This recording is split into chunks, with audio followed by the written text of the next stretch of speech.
It's Monday, which means another Mock Draft Monday here on the channel, and today we have one of my favorite ones of the year. It's the Wheel of Chaos mock draft, and sometimes these are the best ones to do because this time of year, everybody's a draft expert. Everybody knows exactly what's going to happen, what can happen. I read it in my comments all the time. There's no shot that would ever happen. And then it does, and then, oh, I guess I was wrong. Well, sometimes the draft can be unpredictable, and that's exactly what this wheel makes us do. It makes us be unpredictable with different things you can get, like reach, a player from the SEC, forcing us to trade the pick, going either with the consensus, my choice, sometimes it's a different position.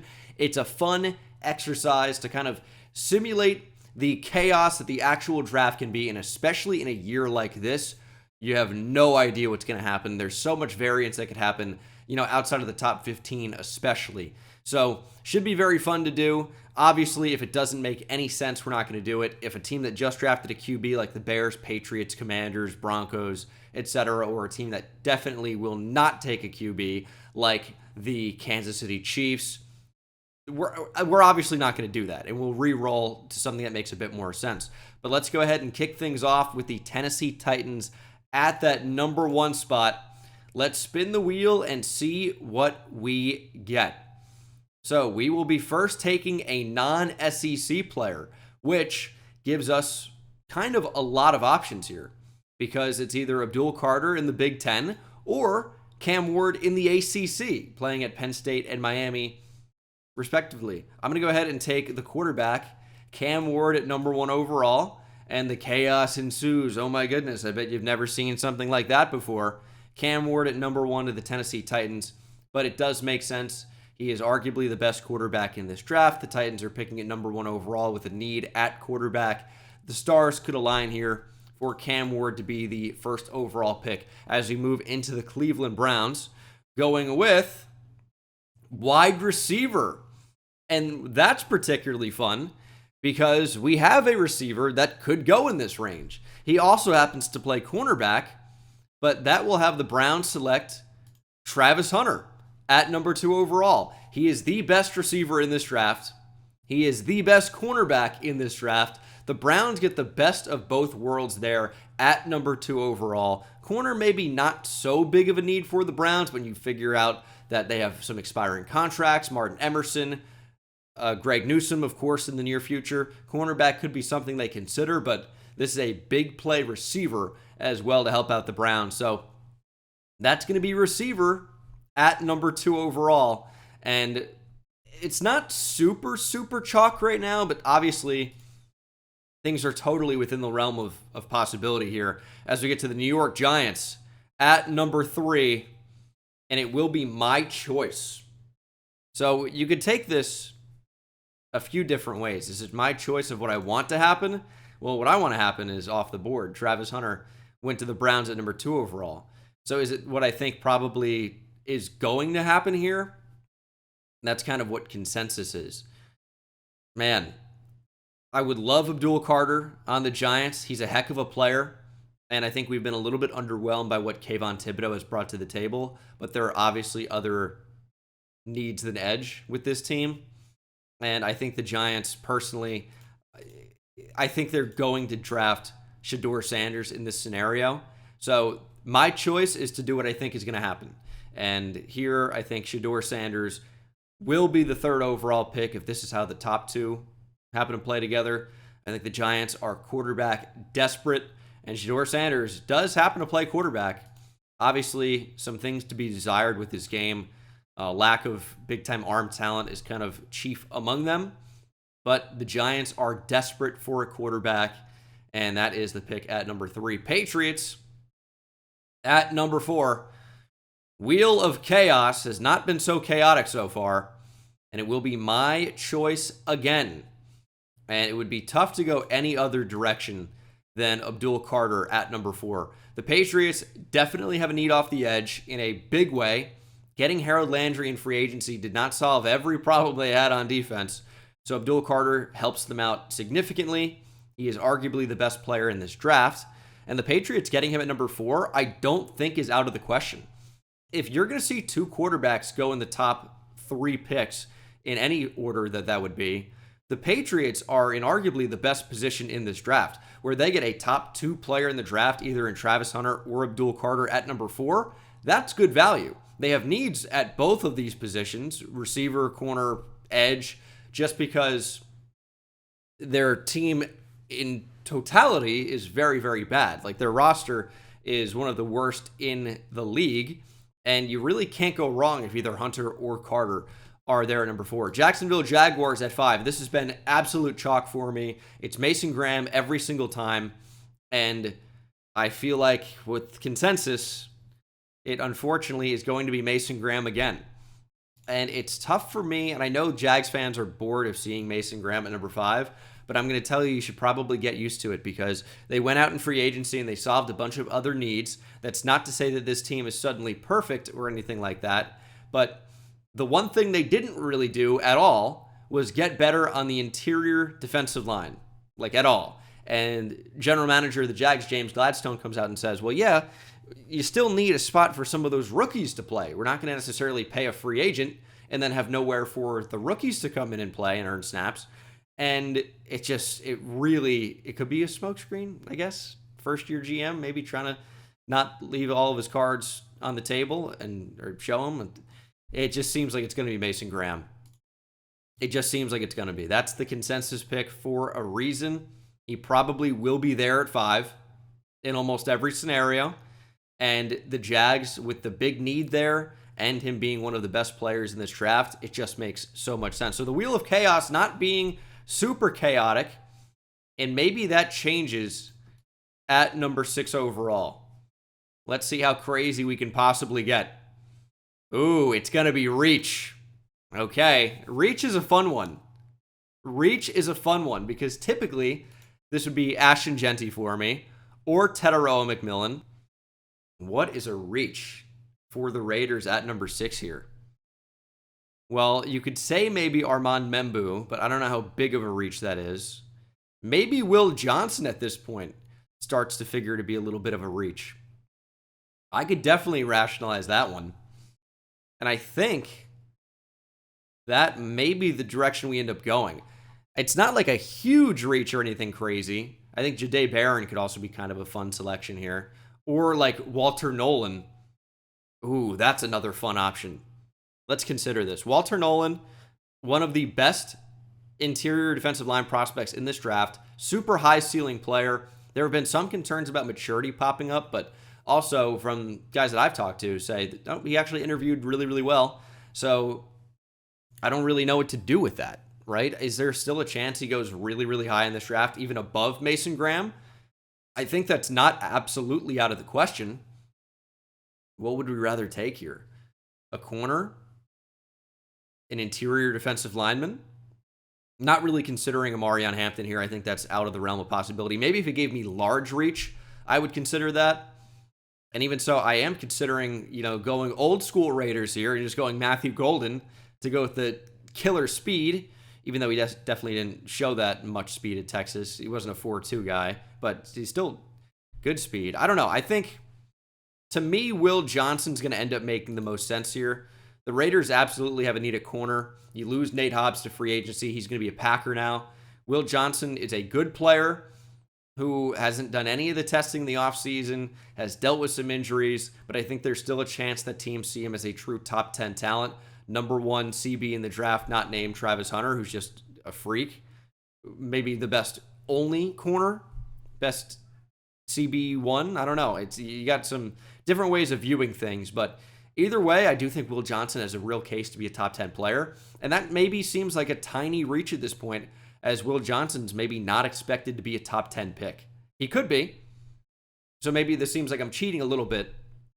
But to me, at this point, where I've had Will Johnson going, where others kind of seem like they think Will Johnson's going to go, 6 does seem like a small reach here, as the Raiders look to upgrade their cornerback group over anything else. Jets at 7. Ooh, give me large reach. Ooh, spicy for the New York Jets. Large reach. Well, I'll tell you, I think it's tougher to get a larger reach than quarterback Jackson Dart here. to what seems like an actual possibility. The only thing stopping me from doing that is the Jets went out and paid Justin Fields. That doesn't mean they won't draft a quarterback in the first round or in this draft, depending on what happens. But I'm not going to do Jackson Dart today. What is a large reach? Well, if we go off the PFF big board, Jalen Walker would be a large reach. But I also think Walker could go in this range. So to me, that doesn't really seem like a large reach. Receiver, tight end, absolutely in play. Is Colston Loveland a large reach at 7? I think it might be, even though he's quite good. I mean, the Jets absolutely need to improve that group of receivers. Their receiving core in general is just poor, and we'll include tight end in that group. I am going to go Colston Loveland here. I don't think it's absolutely impossible that he could go in the top 10. And I also don't think it's impossible that he could go ahead of Tyler Warren, even though I think Warren is the best tight end in this draft. If we're going to do a large reach, but something that still makes a little bit of sense here, I do think Colston Loveland does make sense. Now, we're choosing him over the group of receivers, but this is not exactly a super strong group of receivers. I don't think Teteroa McMillan is a large reach at this point, so I'd really be considering guys like Luther Burden, Emeka Ibuka, Matthew Golden in this range, and Loveland to me just made the most sense, as we will get to the Carolina Panthers at number 8. Where do we go if we are the Panthers? Is it going to be a reach, or are the Panthers going to trade out of this pick? It will be trade. And who would be moving up here? That's what we need to consider. So, Genty's on the board. Both good offensive linemen are on the board. The Saints are, I think, a team that could consider Ashton Genty, for sure. So, maybe the Cowboys would want to move up for Genty. Maybe the Bears even. I think that's a possibility. The Bears just jumped the Saints. But the Cowboys probably, you'd consider, would want to jump the Bears, who would definitely consider Genty. I think we're going to do that. You know, the Cowboys fans have been so down on their team for not making any aggressive moves in the offseason. Well, I don't think it would cost a tremendous amount to move up from 12 to 8 here. We could speculate with what it's going to be. I'll add a number 76. And maybe we can do like a pick swap, like 111 for a third next year or something like that. It's just speculation. We're forced to make a trade happen. The Cowboys are giving up a decent bit of value here, but they are moving up, 12 to 8 in the draft for Ashton Genty, who they think could completely revamp their offense, I would assume. And the Cowboys have moved up to number 8 here to select Ashton Genty, running back at Boise State. He is one of the best players in this draft. He is a tremendous talent. And yes, it's a strong running back group, but Genty is absolutely in a tier by himself at that position. There is no question about it. So you can wait until your second round pick to take a running back that will probably be good for you and may be very good behind their offensive line. But taking Genty, he is a tier above any other back in this class, and you're trying to draft one of the best running backs in the league here with the 8th overall pick. You have 5 years. That's why you draft a running back here. 5 years of their prime. You don't necessarily want to extend them, but for the first 4 years of their rookie contract, plus the 5th year option if they're playing well, it is a no-brainer. And at number 8, it's kind of been a sweet spot recently. Bijan Robinson to the Falcons goes number 8 overall. I don't think it's out of the question to see Genty here. As we move on to the Saints at number 9, some good players still available. We've yet to see an offensive lineman. Defensive line has barely been picked at all, as we'll be going with a non-SEC player. So nobody from the Southeastern Conference of college football, eliminating names like Will Campbell, Jahdae Barron now, Malachi Starks, Jahad Campbell, Armand Membu. It's got to be a player outside of the SEC. And Teteroa McMillan is kind of staring at me in the face. Arizona, as you former Pac into the Big 12 now, and you look at the Saints and their receiving core could use an upgrade, but they're especially, I think, looking for a player like Teteroa McMillan with the size, with the catch radius. I think that would be a really, really good fit in New Orleans, and it's kind of like the obvious selection here unless we were going to go somewhere on the defensive line. But Kenneth Grant's not going at 9. I mean, it seems a bit early for Mike Green or Donovan Ezeraku. Obviously cannot consider James Pierce or Walter Nolan or Mykel Williams or Shamar Stewart or, Jalen Walker. So this will be Tetairoa McMillan at number 9. We get to the Bears at number 10. Bunch of good offensive and defensive linemen available. That's probably where we're going. It would make sense for us to get the O-line/D-line card here, but that's not what it's going to be. It's going to be consensus, which I feel like would be Will Campbell here. I think that would be the consensus pick. I know they've improved their offensive line significantly in free agency, but left tackle you could consider to still be a position of need, and I feel like that is the consensus pickup here. I'm going to go check out some Bears mock drafts, and maybe that's changed, and we'll recalculate, but right now I'm thinking Will Campbell. All right, let's see here. So this dates back to February with Bucky Brooks. He says Kelvin Banks. Charles Davis has Kelvin Banks. Armand Membu, Genty in there, Banks. It's a lot of Kelvin Banks, to be honest, but it's also a decent bit of Will Campbell. It's offensive line here. Are we calling Kelvin Banks consensus? Mel Kiper's got Mykel Williams. Daniel Jeremiah has Will Campbell. CBS has Ashton Genty. Yahoo has Will Campbell. All right, well, it seems to be kind of all over the place. But I would say with Will Campbell being available, maybe he's not available in every instance, I'd be surprised if Kelvin Banks goes over him. To me, consensus probably is Will Campbell as the Bears continue to build around Caleb Williams, and Will Campbell has the chance to stick at left tackle, which in this scenario is what the Bears are looking for, because Braxton Jones, maybe not your left tackle of the future. Left tackle, I think maybe more of a need than right tackle with Darnell Wright, and obviously they've revamped the interior, trading for Joe Thuney and Jonah Jackson to play left guard and right guard, getting center Drew Dahlman. Will Campbell ends up being consensus here, although it seems like there is not a consensus at this pick. So could have gone Armand Membu, could have gone Kelvin Banks, could have gone Mykel Williams, or any number of different players, it would appear, as non-SEC is back up again. Non-SEC for the 49ers. Well, that takes a lot of options away. We could go Josh Simmons. So let's think about our options here. It's not going to be a tight end, you wouldn't think. Could consider Mike Green to try and upgrade the pass rush. But if you're looking at the 49ers, a lot of their biggest needs are in the trenches, right? So when you look at the trenches, it's typically going to be SEC talent. That's kind of the biggest, the fastest, the strongest. The big boys in the trenches are typically in the SEC nowadays. Big Ten is in there as well. But we can't take Campbell, Membu, so Mike Green is under consideration, Donovan Ezeraku.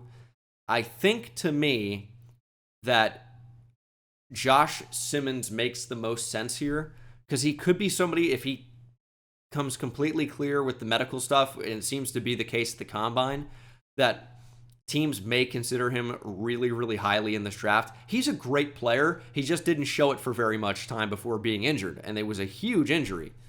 But I think if we are forced to take a non-SEC player here, it would really either be Mike Green, I guess, or Josh Simmons, and we are going to lean towards the tackle, and Josh Simmons goes at 11. Now, there's a lot of variance with where he could go. I mean, it wouldn't be out of the question to see him off the board at 10, and it wouldn't be crazy to see him available at 31.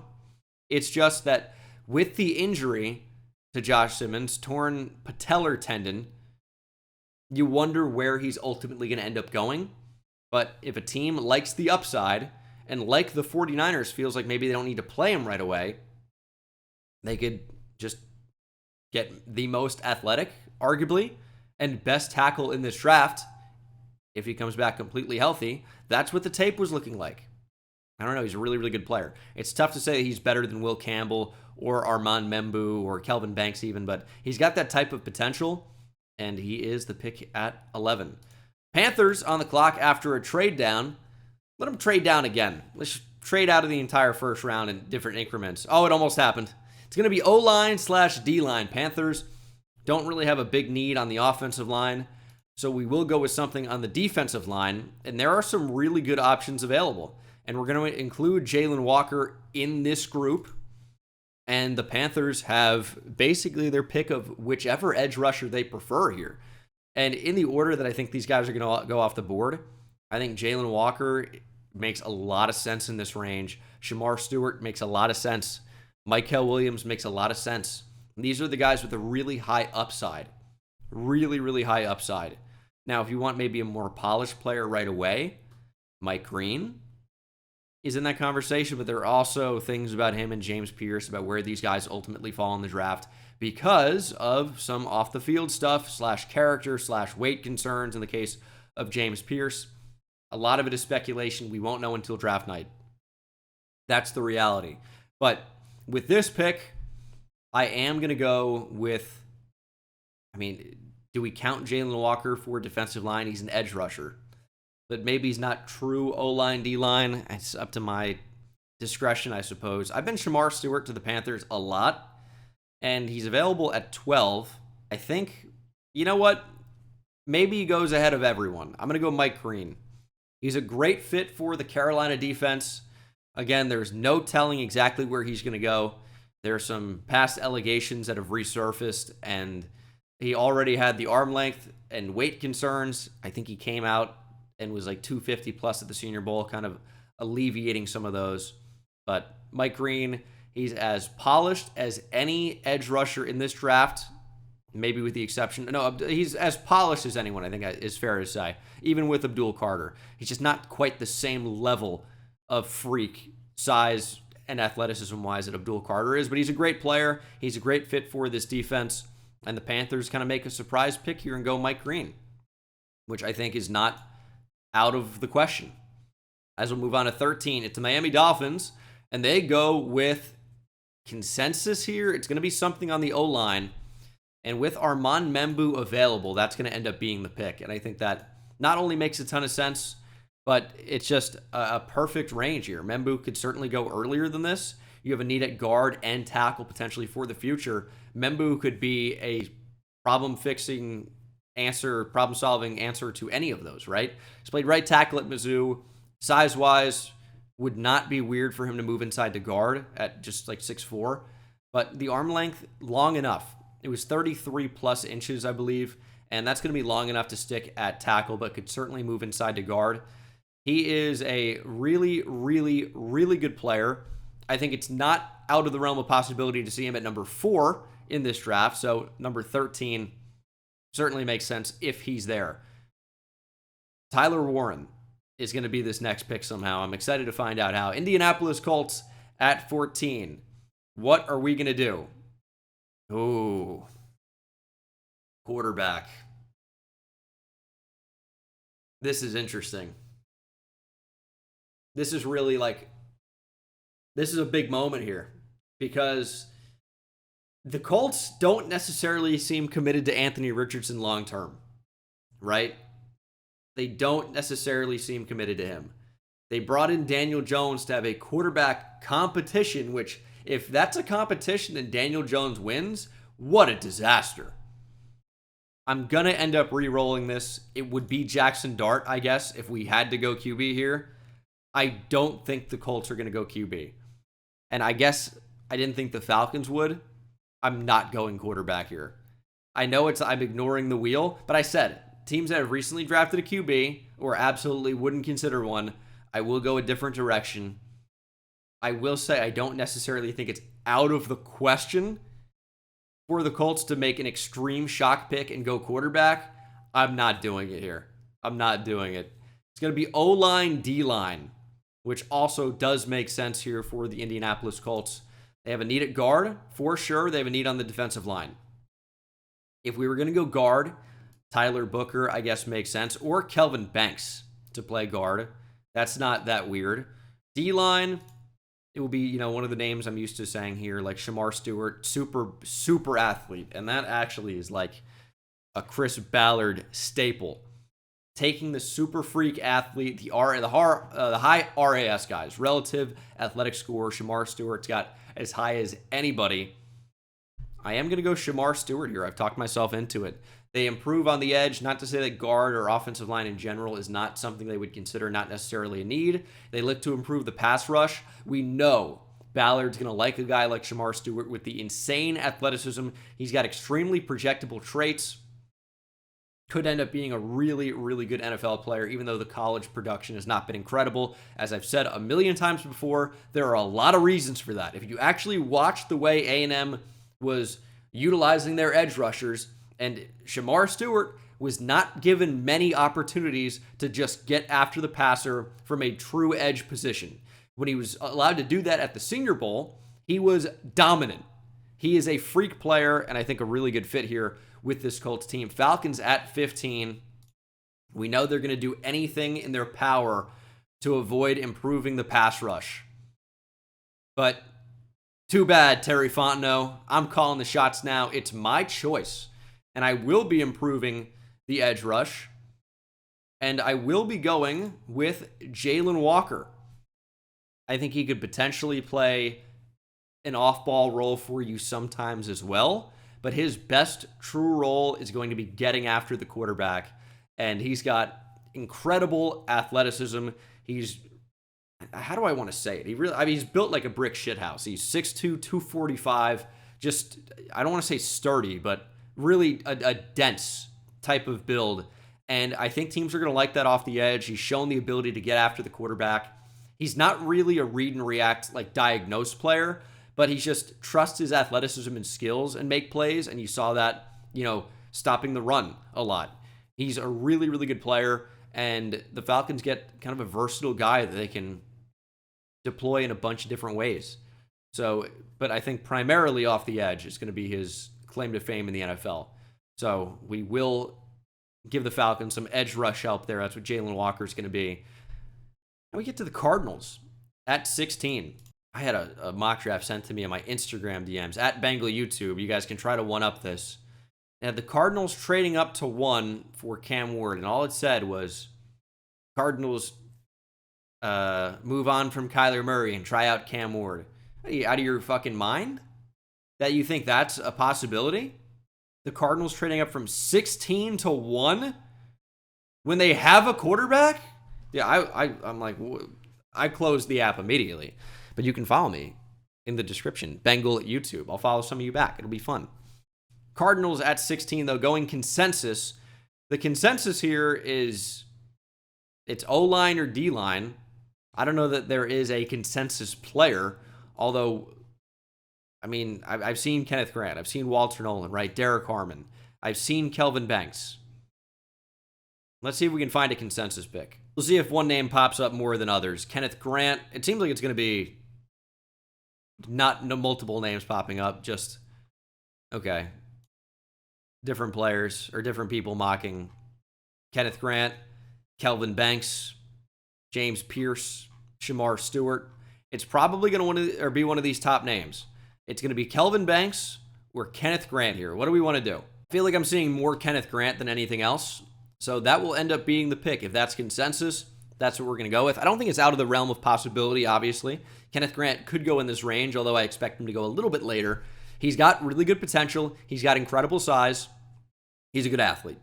There are a lot of things to like about Kenneth Grant. He is raw as a player. His pad level gets too high, but he's got excellent, I would say an excellent motor. He's always, plays never over type of guy, but still definitely developing as a pass rusher. Right now, he's more of a space eater than anything else, but I think he's athletic enough to provide some semblance of pass rush in the future to a Cardinals team that needs help there. They did bring in Dalvin Tomlinson, but certainly still a need on that defensive line, no question.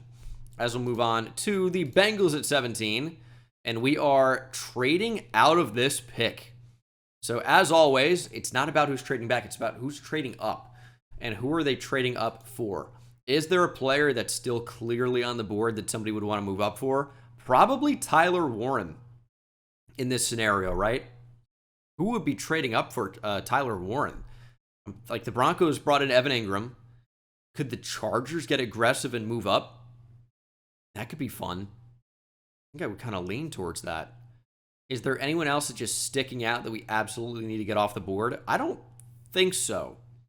some players I really like here, but I think Warren is kind of the one that's sticking out. I think the Chargers do have a need to move up here, or would have a want at least to move up here. Big pass catching tight end. They certainly have a need at the position long term. They certainly need more pass catchers in that room.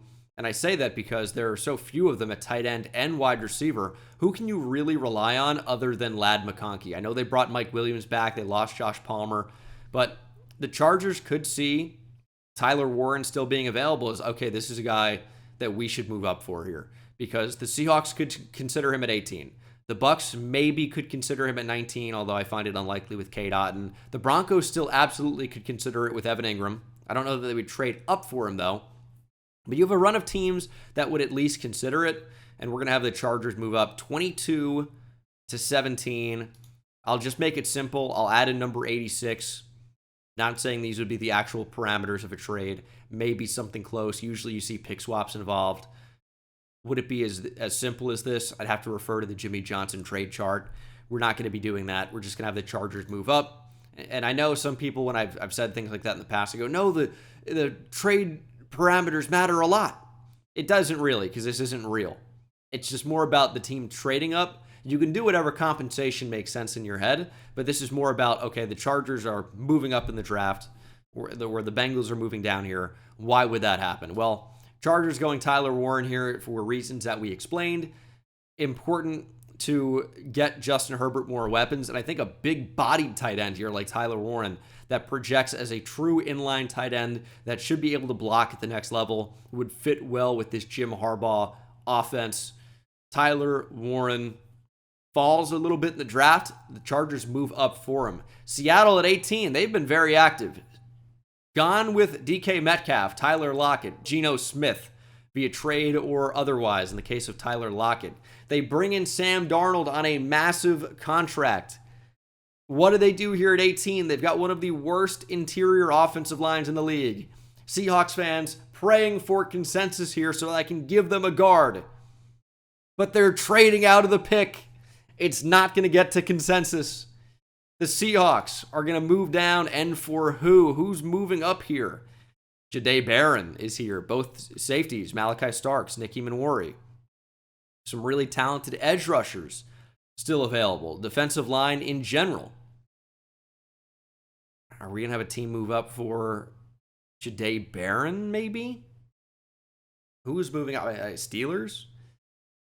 I could see the Steelers moving up, I guess. Because I guess the Bucks would be a Jahdae Barron team, potentially. I guess we can do that.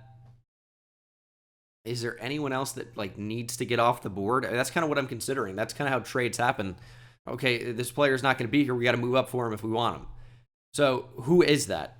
There are a lot of receivers still available. I really like Jahdae Barron. I don't know that a team's trading up for him because he's a slot corner.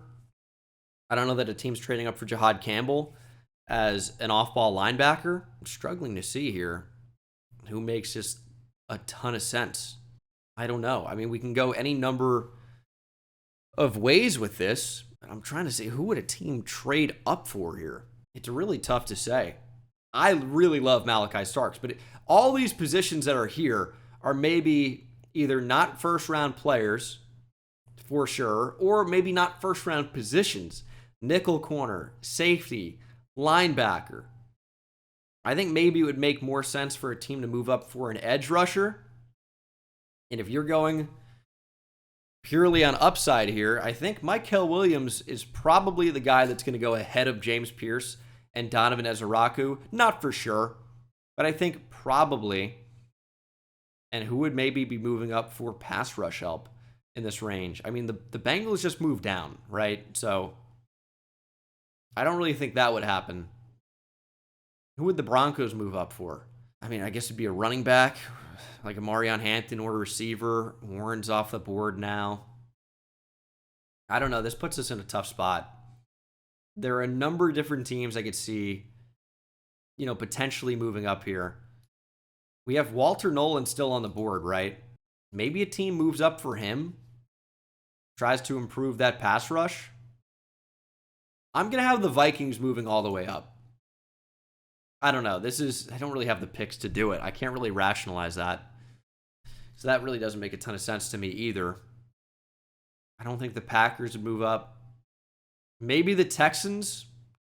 I could see the Texans being somewhat desperate enough to. It's a decent, it's not that big of a ways, I guess. They have 79 for Miami. They have 89. They have ammo to do it. And I think with the offensive linemen that are off the board at this point, you have Kelvin Banks still available. Maybe you can get 79 and 166 or something to get this done. We're going to have the Texans trade up to 18, where they're going to go Kelvin Banks out of Texas. Keep him in state. I think the Texans obviously have a need on the offensive line. Yeah, you can say that, okay, well, we're going to slide over Blake from right tackle to left tackle. Titus Howard can step in at right tackle. But if Kelvin Banks is available, you don't really need to make any type of moves. Titus Howard can be your 6th offensive lineman, and Kelvin Banks can be your starting left tackle of the future. You traded away Laramie Tunsil. I think this is the trade I end up liking the most here. Obviously thought on this for a while, but I think I like that the most.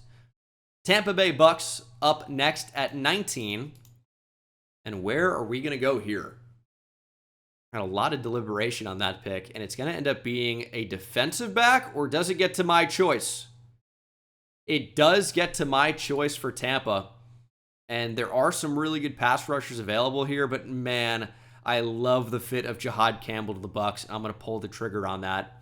It would not surprise me if it were something else, but I really love Jihad Campbell. I think I'm going to have him as a fringe top 10 player in this draft, and he is super athletic. I think he presents upside as a pass rusher off the edge as well, especially as a pass rusher up the middle on blitzes. If you're going to send 5, Campbell's got to be a part of that. He's such a good athlete. He's so good at closing the distance. His closing speed's fantastic, and he's a tackle for loss waiting to happen. Again, maybe not the best diagnose, read and react type of guy where it's like, okay, he's going to read his keys, make a play, see where the ball is going before it's there. He's, okay, there's the ball, I'm going to go make a play on it, and he's really good at that, and he's also really good in coverage. I think the Bucs make a ton of sense. You can learn next to and behind Levante David for the future. I love Jihad Campbell to Tampa. I know they need to improve their pass rush and their secondary, but I really love the addition of Jihad Campbell to this defense. Broncos at 20.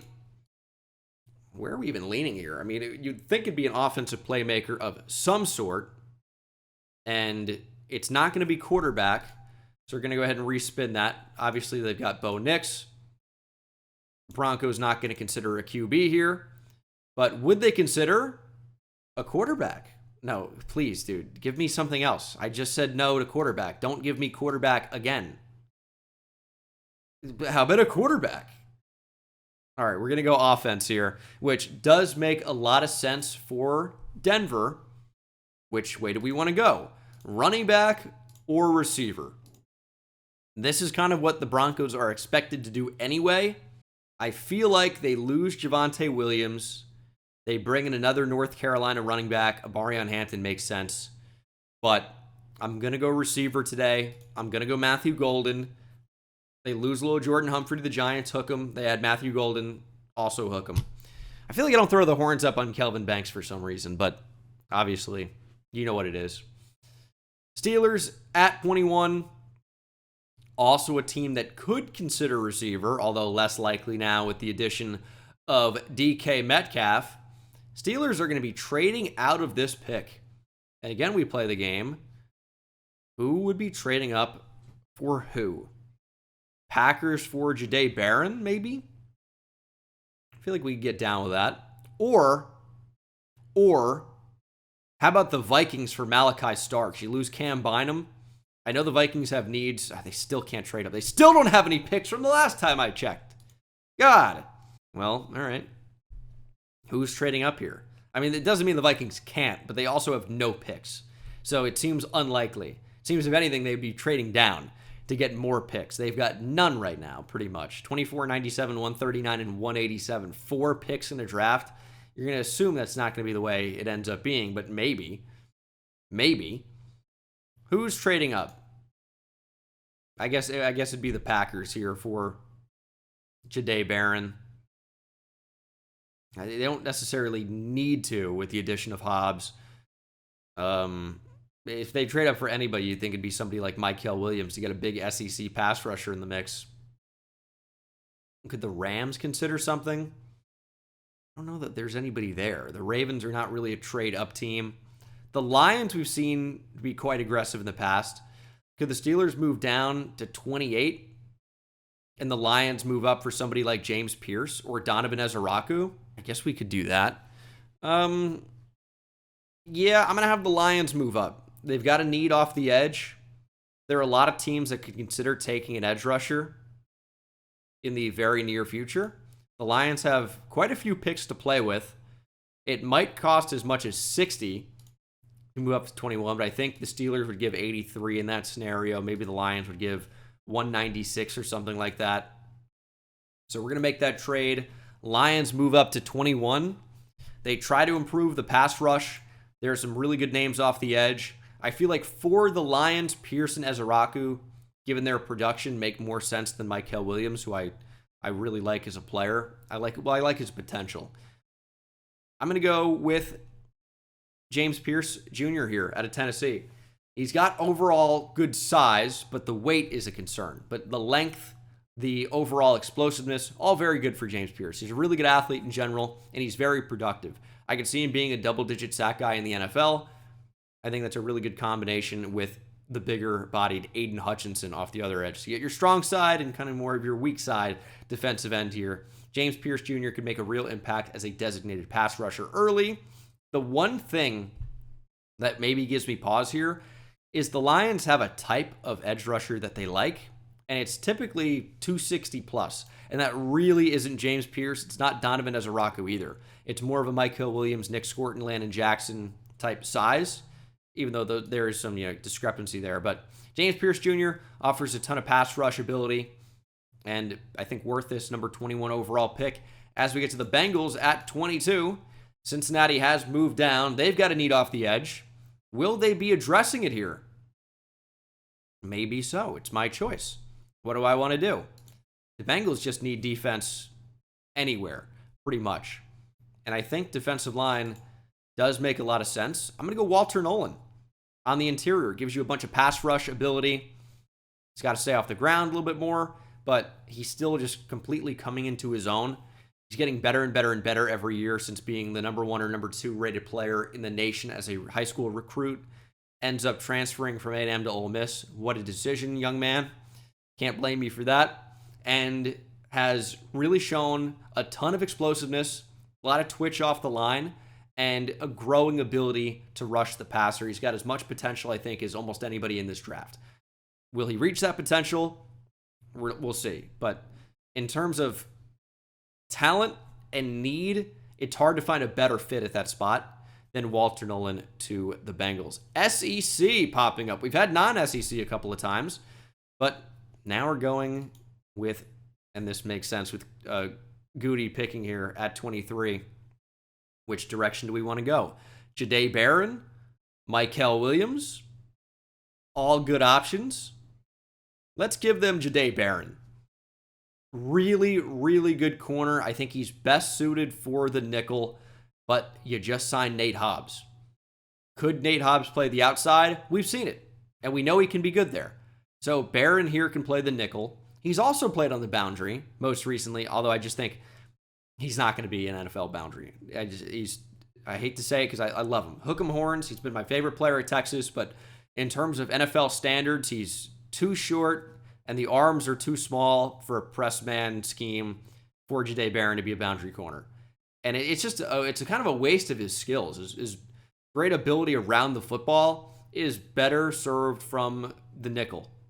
In the slot, he's a tremendous talent and would be a good fit here for Green Bay in the nickel at 23. Love him as a player. Hook 'em. Vikings at 24. A lot of good players still available here for Minnesota. Who are we going to be giving them? Well, it's going to be a large reach. Ooh, it's going to be a large reach. What does that mean here for Minnesota? Well, could it be one of these weird interior defensive linemen?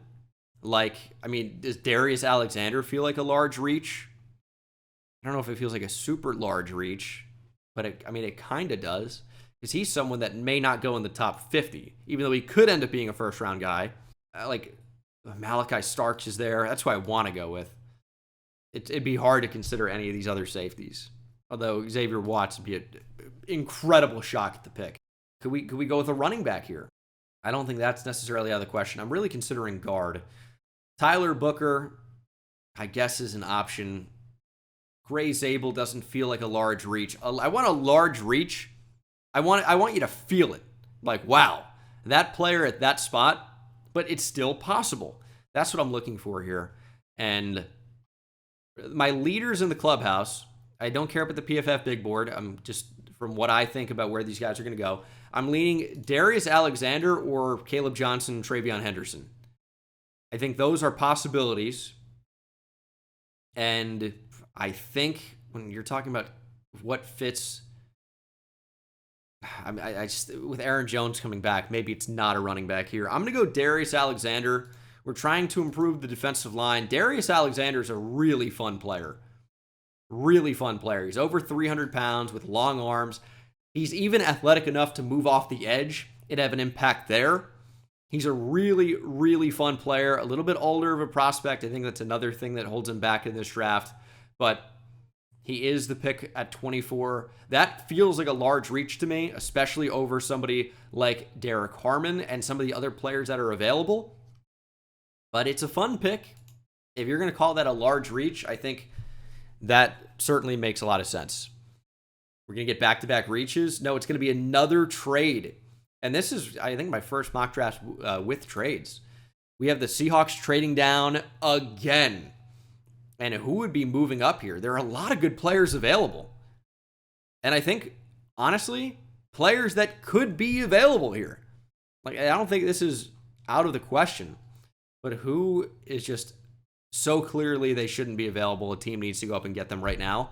I really like Malachi Starks, of course. There are a lot of good receivers still available. I don't know that a team is trading up for any of these guys, even though I love Luther Burden as a player. There's some running backs that are good that are still available, obviously.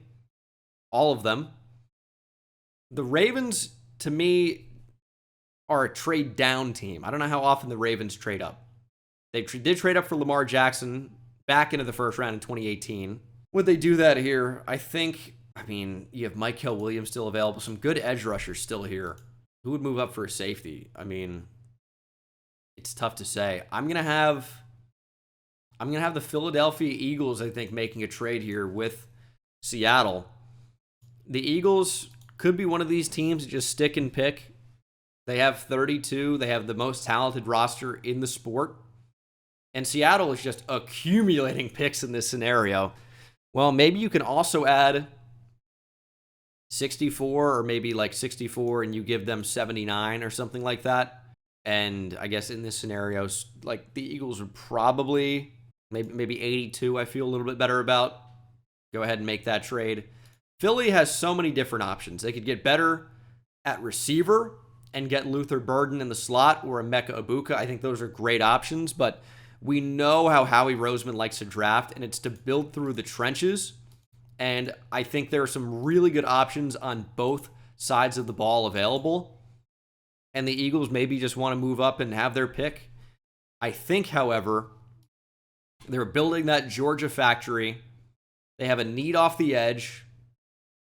You just lost Milton Williams. How about Mykel Williams into the fold? He's going to be more of the Josh Sweat replacement than a Milton Williams replacement, but he's got really good size. He is a good athlete overall. He played injured the entire year. Again, like Shamar Stewart, he wasn't often put in a position to be a true edge rusher, scream at the quarterback off the edge. He was playing a lot of the 4-eye alignment, which when you're playing the inside shade like that, it's difficult to get that same type of an impact when you're an edge rusher. So I would say that if you get him playing a little bit more outside, a true edge spot, even a wide 9 alignment, he's going to bulldoze a tackle. Mykel Williams has a ton of potential. He's got good speed. And get him healthy, you're going to have a dominant type player here if he can develop. And we know the Eagles love to draft in the trenches. They love to draft these Georgia Bulldogs. They move up for Mykel Williams, who I typically don't have available at 25. Although it's not out of the question that he could be available with this pick.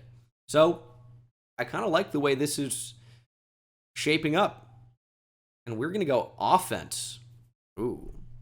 Offense here to the LA Rams. You could go offensive line here. I'm going to go Luther Burden. Man, that feels like a fun fit with the Rams. Find a way to get him the football. I know they bring in Devontae Adams. Burden can be in the slot. I know they have Tutu Atwell. I simply don't care about that. Luther Burden, I really think has big-time potential at receiver. Seems like everybody's down on him now. I don't really get it. He is really quick and shifty with 4.4 speed. And I think his foot quickness is going to allow him to develop as a route runner, even though the route tree has not been incredibly complex that he's been asked to run at Mizzou. He's so good with the football in his hands as well. He's a slot fade king. I think you're going to find a way to get him the football and watch him go. And what do the Rams like to do? Get their receivers the ball and have them work after the catch. Luther Burden to the Rams is a really, really fun fit for me. As we get to the Ravens, who they love a good trade down. Wouldn't shock me to see that pop up just because the Ravens are here somehow. Is it going to be DB or does it get to my choice?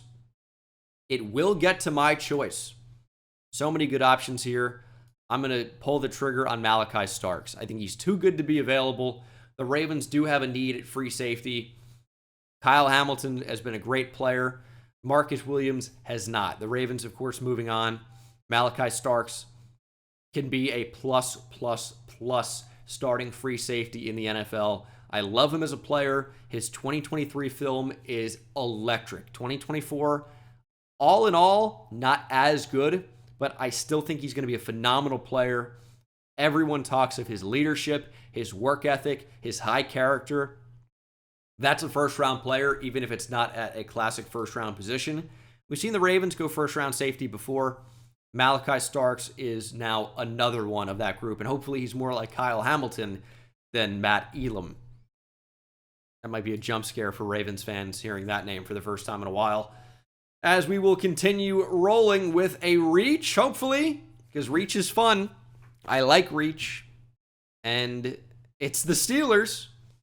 Ooh. Well, you've really set me up here. I'm going to go Jackson Dart. I do think it's a reach at 28. I think Jackson Dart in the first round is a huge reach. But it's within the realm of possibility. The Steelers have now traded down multiple times, still don't have their QB of the future. By the time this video comes out, maybe Aaron Rodgers is a Steeler. Maybe Russell Wilson's back. Maybe something else weird has happened. But in this scenario, we got to reach for Jackson Dart. The Steelers have traded down and still get maybe their QB of the future. Feels a little bit better than sticking and picking Kenny Pickett at 20. Commanders at 29. Where do we go if we are the Commanders? Had a pretty interesting offseason so far. Went out, traded for Laramie Tunsil, and now they'll be reaching at 29. Who is a reach for the Commanders at 29? Maybe something off the edge. Kind of feels like where they would go here. I'm going to go Nick Scorton. This is not maybe the biggest reach in the world. I typically don't have him in the first round, so I am going to call it a slight reach in this scenario, and he's still got pretty good potential. I mean, this is someone that led the Big Ten in sacks a couple of years ago, and he added some bad weight at Texas A&M. They wanted those defensive ends to be huge, like Shamar Stewart playing at 290, Scorton at 285. Well, he's got a pretty good ability to get after the QB. Obviously wasn't shown as much in 2024, but he slimmed down considerably. I think at the Combine, he was like 257 or something like that. But I think he's got the potential to start here in a 4-3 and improve this edge room, which is pretty bad. Buffalo Bills at 30. Where do the Bills go? I'm trying to get Nicky Manwari off the board. I'm trying to get a number of these guys off the board. The Bills decide to go wide receiver. They pay Khalil Shakir. They bring in Josh Palmer. They obviously have Keon Coleman. Is this a team that could still consider receiver? I think they could. Emeka Ibuka seems like the obvious guy, but I feel like with Khalil Shakir, why do you need Emeka Ibuka? I don't really want to take a receiver here, to be honest. I really don't want to do that. But I think there's a possibility, I guess, that Emeka Ibuka gets here, and I really don't like that. But all right. If I were going somewhere else, I might have gone Donovan Ezeraku or Derek Harmon. And those are possibilities. Should I have re-rolled that? I think it could happen. I don't know that Josh Palmer stops you from getting a receiver, and we know receiver injuries are not uncommon. It is really good to have depth, and that Bills receiver room has really been lacking that. So getting Josh Palmer, I don't think definitely says you can't draft a receiver at 30. So we will go Emeka Ibuka as we move on to the Super Bowl teams. Kansas City Chiefs. Well, I guess the Eagles actually traded out. And it's going to be DB. Yes, defensive back for the Chiefs. I don't think that's completely out of the realm of possibility. DB is certainly in play here. We've got a number of good corners. We've got Nicky Manwari at safety. I do think corner makes more sense for this Chiefs team looking at their depth chart than safety. I really do like Jaden Hicks. We've got Brian Cook at corner. They could upgrade on really a lot of those guys. Love Trent McDuffie. They did bring in Christian Fulton, so they could definitely improve by bringing in a really good nickel corner. But unfortunately for them, Jahdae Barron is off the board. Maxwell Hairston has incredible speed. Trey Amos is a really good prospect. I love Savone Revel. Obviously, great speed. I'm going to go Maxwell Hairston here. Obviously, tested really well. He ran in the 4.2s. If you go back-to-back 4.2 with your first-round picks, that's kind of fun. Xavier Worthy, now Maxwell Hairston on the other side of the ball. Speed against speed in practice. However, Hairston, to me, is more than just fast. He uses that speed functionally. He can run with anybody, but he's really, really good and really sticky in coverage, and that's what you want ultimately from a corner, as Maxwell Hairston is headed from Kentucky to Kansas City, Missouri. And the Seahawks, the last pick of the first round here, after a trade down with Philadelphia, after a trade down with, where were they, 25, trade down with Houston moving on up. Still some really good players available here. Like Nicky Manwari, for example. Tyler Booker could be a first-round pick. Donovan Ezeraku, Amarion Hampton, Gray Zabel, Derek Harmon. If I didn't mention Connerly in that mix. A lot of these guys, I think, could very well end up being first-round selections. Donovan Jackson, absolutely. Travion Henderson could end up being a first-round pick. To end the Wheel of Chaos mock draft, where did the Seattle Seahawks go? They go with a non-SEC player. Well, they've traded down all the way to 32. So would John Schneider think about going interior offensive line here? It's the most overdrafted, overpaid position in the league. Well, you didn't need to take one at 18 or 25. You've traded down multiple times, and you land Gray Zabel with at least 3 positional flexibility on the offensive line. You're looking at left guard, center, and right guard. Of course, did play tackle at North Dakota State. His measurables for being an NFL tackle are outrageously bad. His arms are incredibly short, well under the tackle threshold. He's not going to be an NFL tackle unless there's a big injury, and he's got to come in. We need someone with tackle experience. You're our best option. But in terms of positional flexibility, multiple spots on that interior offensive line between guard and center. Gray Zabel has potential to be a first-round pick. A lot of guys think he'd go even higher than this. Donovan Jackson, obviously in play as well. But the Seahawks, you've upgraded your interior offensive line after accumulating a lot of draft picks. You got a lot of swings of the bat here. And this is the Wheel of Chaos mock draft for 2025. Let me know what you think down in the comment section below. And I will see you in the next one. Take it easy.